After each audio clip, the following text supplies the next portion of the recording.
Hey guys, so I'm here to talk about Megan Thee Stallion's documentary that recently came out on Amazon Prime. I don't really have any intention of watching it. I think that Megan Thee Stallion has pulled on heartstrings and kind of manipulated for a while, and I'm not interested.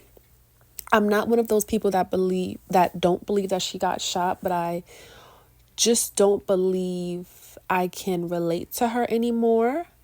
And I was actually a really big fan of her when she first came out. I was really rooting for her because I was like, oh, she's a tall girl like me. You know, she's representing, she's beautiful, and I wanted to get behind her. But the incident with Tory Lanez kind of turned me off.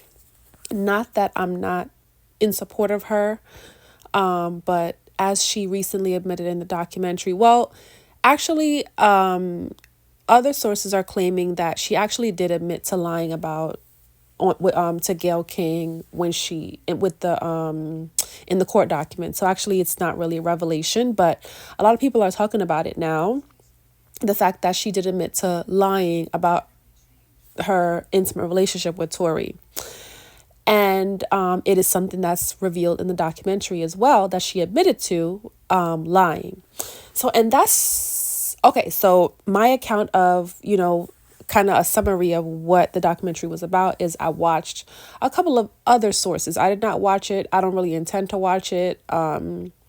I don't know. It would really take a lot for me to watch it. Even her album, I recently listened to Bigger in Texas, and I'm not going to lie, it's a really good song. The only reason I listened to that song is because I was listening to something else, and that song played as an advertisement. I mean, the full song, the video, everything, and I think it's really good. I think her album is getting some really big promotions. And because I was surprised that an advertisement was going on for so long. I was like, what is this? And then it was like a whole song, and I was like, it's actually really good. Bigger in Texas is one of I think it's like over 6 million views on YouTube, and I actually listened to it again today. It's a really good song. So I don't know, maybe I'll be able to become a fan of hers again. But besides the fact that I didn't like some of the things she did, some of the music, I just couldn't resonate with anymore. So it's not something that I listen to or have recently listened to. I liked her records that she had with Little Baby. I'm sorry, not Little Baby, Da Baby. But even him, I don't like him anymore either.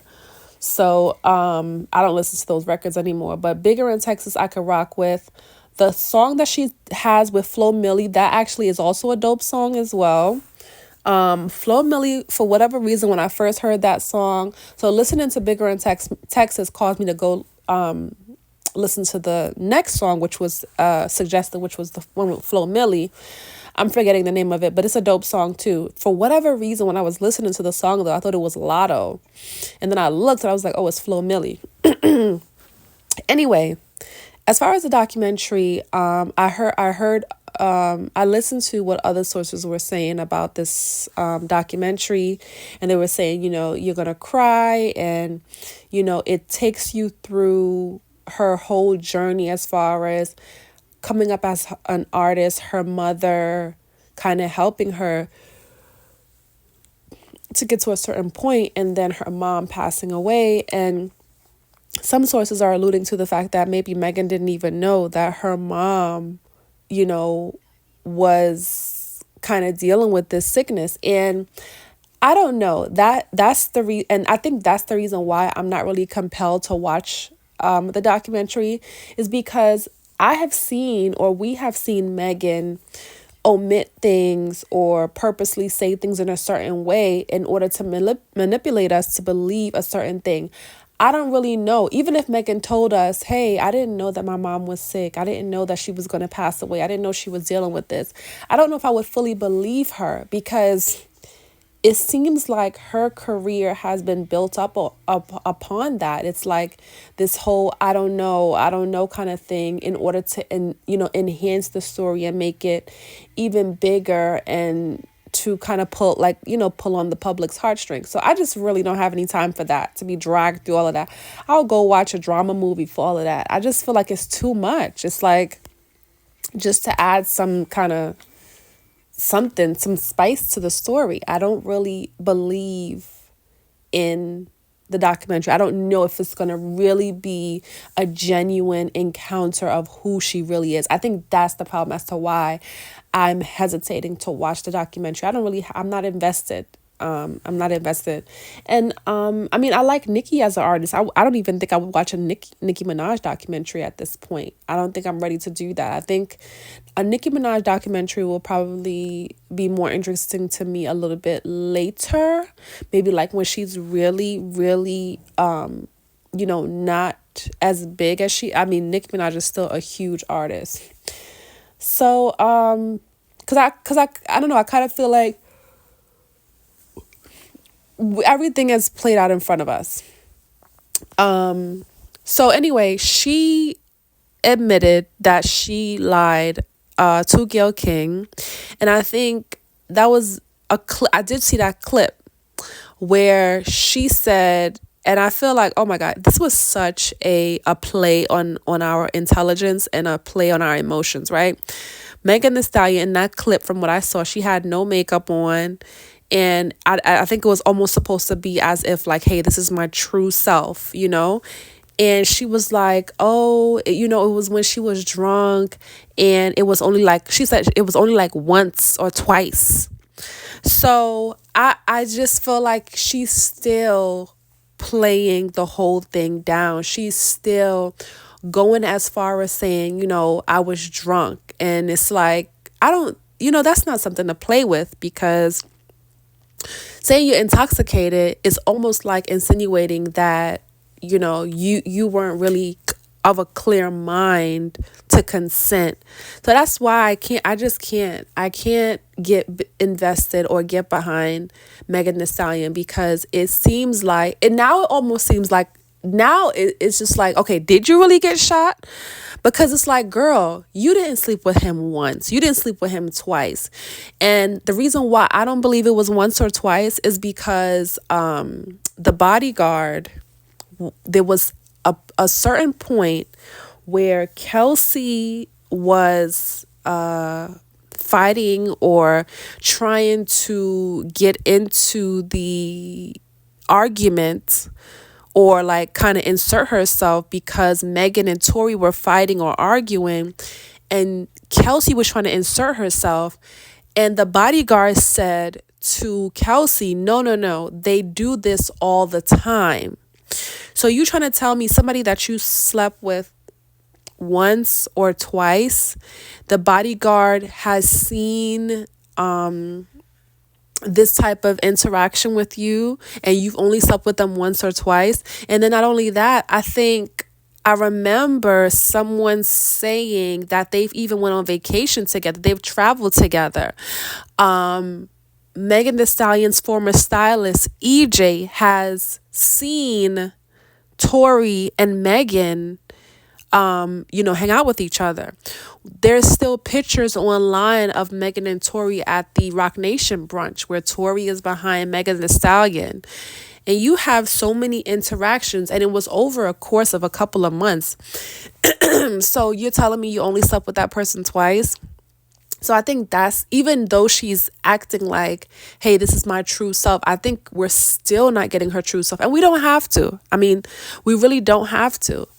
But I'm just saying that if you're going to say something and you're going to act like, hey, I'm keeping it real, then actually keep it real. But I feel like it's a continuous manipulation, and I don't think we will ever get the real Megan Thee Stallion. And I don't know why she doesn't want to admit that, because it's something that's already known. I just feel like she should have, it's been like, it's been 2 years. It's been 2 years, right? Or over 2 years. She should have already had her story in regards to that situation straight. Like, this is what I'm going to put it as to the public. But I think what it is lacking accountability. You took part in that relationship that you had with Tory Lanez. Why are you, it's still like, well, I was drunk, I was drunk. And it's like, I don't know. Now thinking about that, saying it out loud, it's kind of upsetting because now it's like you almost want to say, hey, I didn't even really consent, because you saying you drunk, it almost does cast doubt of whether or not she really got shot because of the way she swings. So I think she just made it worse, to be honest. She just made things worse. I like that song Bigger in Texas, but I'm not going to be listening to her music that much because I'm just not a fan anymore. I used to be a fan of hers. I'm not a fan anymore. I Now that I'm speaking about this out loud, I'm like, no, that's not cool, because it almost feels like we really don't know what happened during the shooting. One of the witnesses, the guy, I think his name is Sean, who lives in the area, said he saw both Tori and Kelsey take turns with the gun. So who knows? Maybe Kelsey was responsible. I don't know. But yeah, the documentary, do you guys intend to watch the documentary? I don't have any intention of watching it. I don't know what would make me ever sit down and watch that documentary, but that piece in regards to Megan admitting to having an intimate relationship, but then when you hear the clip of her stating, oh, it was only once or twice, if you slept with somebody once or if it was 2 times. So it's just like still not being honest. So I don't even know why she talked about it, but it was supposed to be a real encounter of who she is and to get to know her.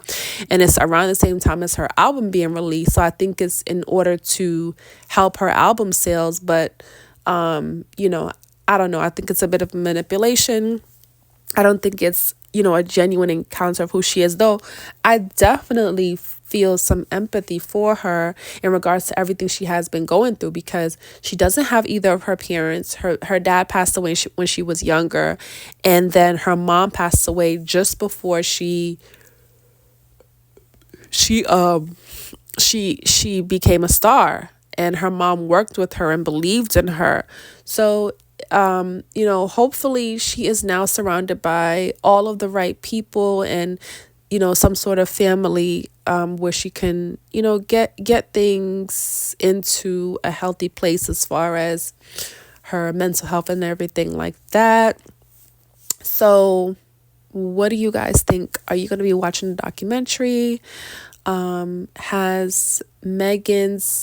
you able to relate to Megan? How do you feel about her admitting to having an intimate relationship with Tory Lanez? Did you ever believe her? Like, comment, and subscribe.